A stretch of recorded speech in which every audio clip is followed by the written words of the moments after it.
Alright.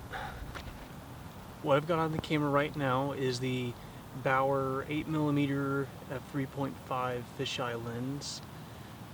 Picked it up about a week ago, and I was really looking for something that can get a lot of room in one shot. I do a lot of indoor photography in smaller rooms, so I don't have the space to back up. There's a wall behind me. I need to go back further, but you don't have that option. That's where we're sort of limited with the ACPS sensors, the smaller ones. That's what they're called.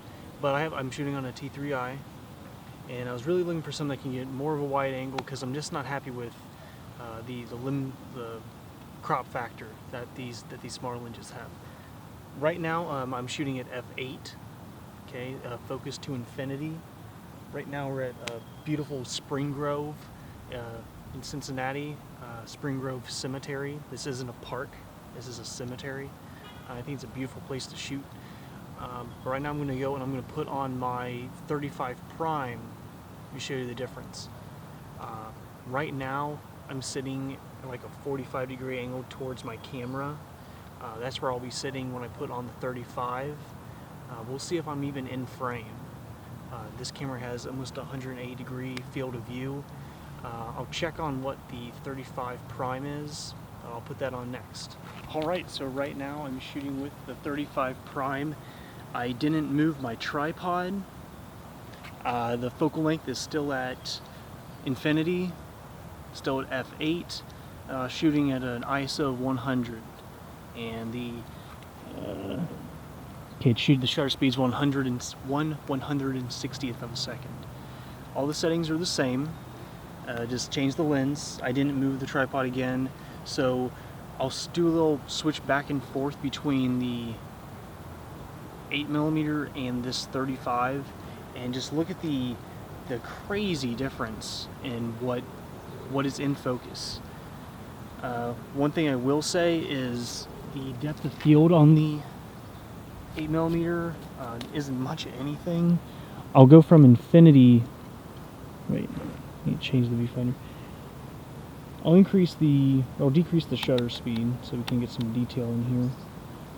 Okay, if you notice, I'm going to go from infinity down to a focal length of 1 foot. Notice how blurry it gets when I go all the way down to a focal length of 1 foot. Back up to infinity. I'll switch back to the 8mm to do the same thing, and you notice things stay in focus a lot more often on the 8mm. So if you're doing a lot of just sort of run and gun video work where you're just paying attention to other things other than focusing, you're going up steps, you're chasing after your subject, it's going to be a lot easier because you don't have to focus nearly as much. Alright, so I'm behind the camera on the 8mm fisheye. With the 35, we were basically looking at this. Roughly that little box. So we're looking at, this is a 35, this is a 35, this is an 8, this is a 35, this is an 8. Crank this down a little bit. Okay, so we're back to 1/178th of a second. Focal length.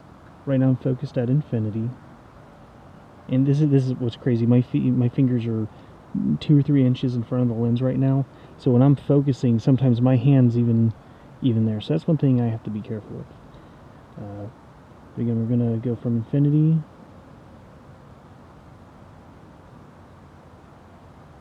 And believe it or not, I'm focused at 1 foot right now. Let's do something like, I don't have chunky hands like that. I'll turn my hand like this. So look at the detail in my palm. I'm focused 1 foot. Now I'm focused at infinity. Detail's still not bad. It's not, if I was taking an image and I zoomed in, it would be blurry. But for video's sake, you can pretty much leave it, I don't leave it at infinity, I leave it at maybe 3 or the 5 foot mark. But you can pretty comfortably take video with that, and it'll still look just fine.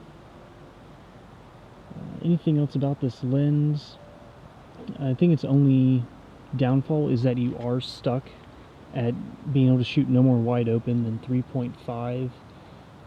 So if you're like me and you're doing indoor shooting, that is kind of a letdown. But then if you think about it, if it was somehow miraculously, the gods made a f1.4 of this, the depth of field would be pretty crazy.